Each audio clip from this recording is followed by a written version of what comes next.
And I absolutely appreciate that.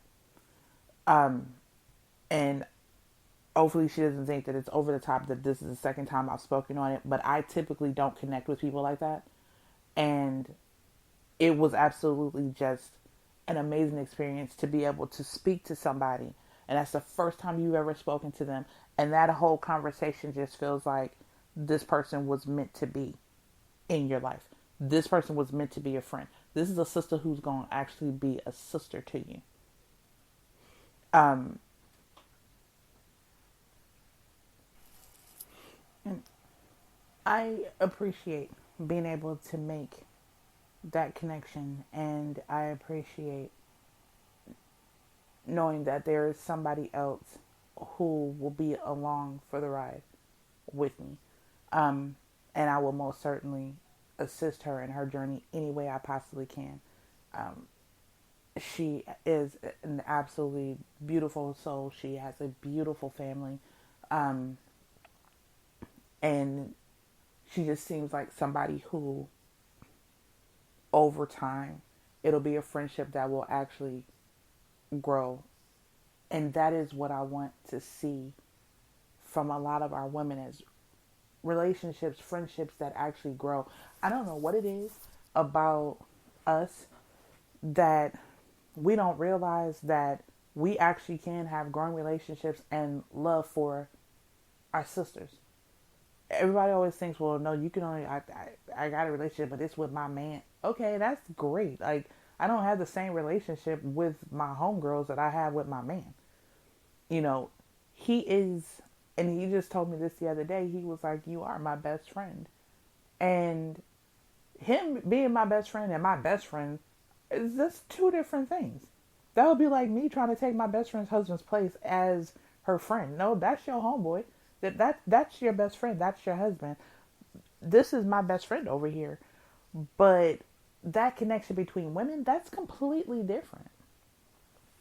And we have to do better at growing those relationships and connecting with each other on that level because we need each other. We really do. You know, in order for our businesses to grow, in order for us to just grow as people, there's times where there are certain things that I'm going through and he can't help me. I need another sister to tell me, listen, sis, this is what you got going on. This is how I can help you, or I'm here just to listen to you talk about it.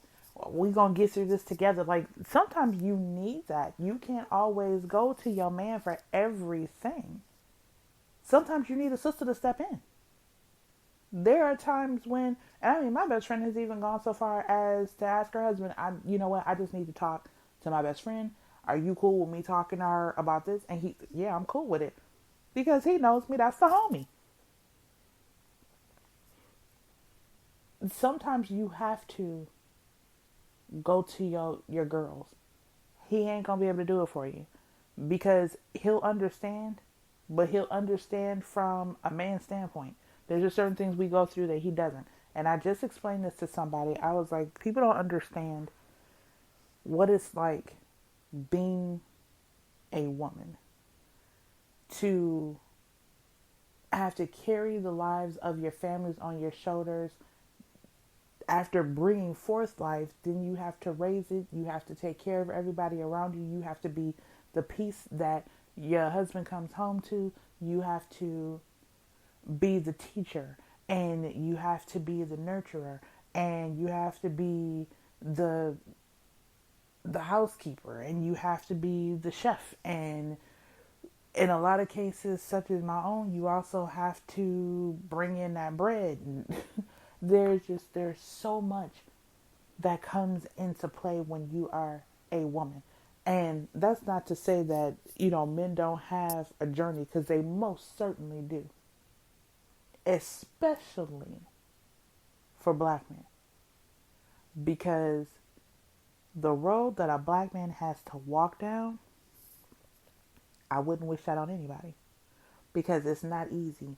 And that road is covered in, broken glass. And hot lava, and it just seems like their road is always so rough unnecessarily.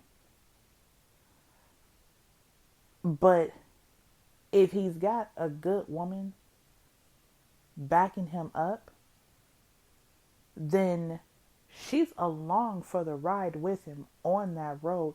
She is there to let him know that, you know what, no matter what happens to you out there, I'm giving you peace in here. She understands when there are just days where, you know what, it's too much for him. And she allows him the space to break down without making him feel less than. And then she helps to give him that strength to go back out and say, no matter what, I'm going to continue to face the bull out there, because he loves her and his family so much that he will do it every day. And she loves him so much that she will make sure that every day that he comes back home, he is good. That is what that working together, give and take thing is all about. And that's for any race. That is what it's all about. And on days where he can't talk to her about certain situations because she wouldn't understand, that's why he's got homeboys. At least one or two good homeboys for those days where I've got something to say and I can't say it to you because you're either going to take it the wrong way because it's going to come out sideways, or you're going to look at me like I'm crazy because you have absolutely no clue what I'm talking about. That's what my girls are for. And if all of us, if it's me and my two good girlfriends, and it's him and his two homeboys, and then them two homeboys maybe got two more women in their life, and these two homegirls got two good men in their lives, and we're all building together, do you see where I'm going with this? We're all working towards our own individual goals, but I could tell my homegirl over here, you know what, I heard that your husband was trying to do X, Y, and Z. Well, here's a little tidbit of information that you can pass on to him. He may want to do this. This may help him out a little bit. You see how now we're passing information to the next one, and now we're all growing. I may not know this man's wife, but I know that this man and my man are best friends. So when my man says, yo, his wife is trying to do this, this, and this, and I know that you do X, Y, and Z, I can say, well, babe, tell him that this is what she needs to do right here, and this will get her started. Now we're passing on information. We're helping each other to grow. We don't all have to be up in each other's faces and kumbaya and high five and hold hands in order to help each other grow. We just have to have our solid, small, Cheerio circle, and that information, it'll get out there. And then now she may pass that on to her good girlfriend or her best friend's husband, or that's how networking works. And we need more of that. Instead, what we get a lot of is, well, I got the information and you need the information. I ain't telling you nothing because I don't want her to win over me, or I don't want that couple to look better than we do. Come on now. And when you do that, a lot of times you might get one person that rises to the top, maybe, but for the most part, the rest of us are still sitting in the same spaces we're in because we're not willing to help each other out. And in helping the next person, you don't know what information they were going to bring back to you to help you that would have gotten you out of the rut that you're in or moved you to the next level on what you're doing. That's why you will always see me post small business information on my page, because I'm always going to be there to help any way I possibly can with those. You will see me purchasing. I just purchased some Irish sea moss from a small business just a couple of days ago. You always hear me giving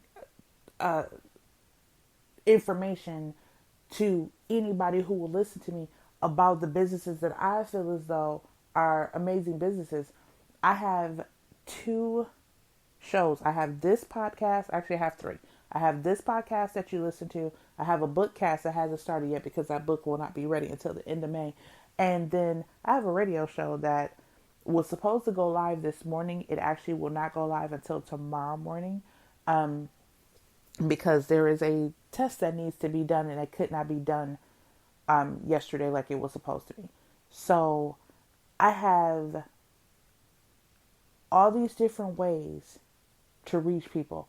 And as much as I possibly can, I'm going to be talking about small businesses. At the end of my book cast, there's going to be one small business that I will mention that, you know, I'm going to work with that individual with their business to put some information together. It'll almost be like a this book cast was sponsored by kind of situation, and it'll highlight just one business. Here, I'm just going to keep getting at you about, please go and support. Go to my Facebook page. Go to my Instagram. Everything I do is Tar Pit Radio, Tar Pit Music. Go and check out the small businesses that you see listed on my page, or the people who are following me. 90% of them are small business owners, and go and check them out. Go follow their pages. Go and support. You know, we are quick to always want to go and buy the brand name items, and some of them actually aren't even all that cute. I've seen people throw thousands of dollars at sneakers that I'm like, you look, you got on clown shoes. And I have seen shoes come out of small businesses that are amazing and half that price. And people, why do we do this? You will go to a small business and they'll charge you $500 for something that they've worked very hard on that really could be worth $1,000. They will charge you $500 for. Oh, why is the price so high? That price is too high.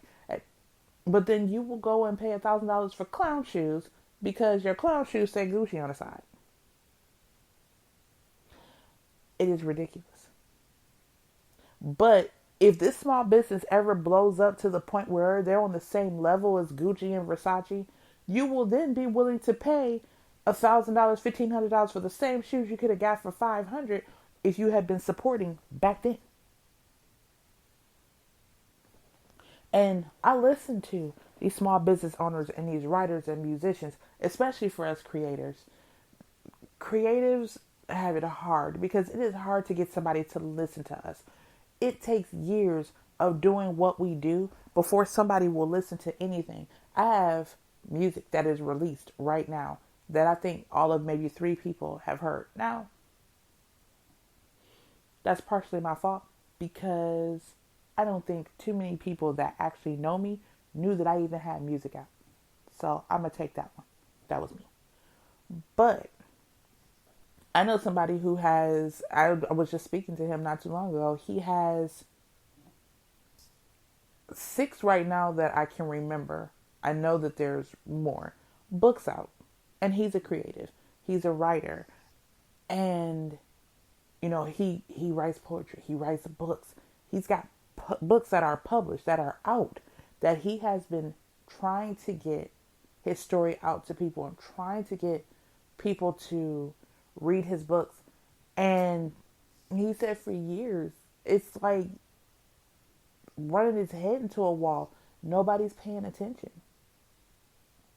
Now, I personally feel as though there's a twofold reason. People don't read like they used to. Everything is so digital now. And with ebooks and narrated books, it is harder to get people to pick up a book and read. Now, his books are available online through Amazon, and I'm actually going to boost him up on my Facebook page for people to go and read his books. I'm just waiting to hear back from him because at one point he said he was going to take his books down, and I'm trying to see if they're actually going to remain before I start blasting them all over the place. But he has had the hardest time trying to get somebody to even give him a listen, like to pay attention. He'll post up when he's got pages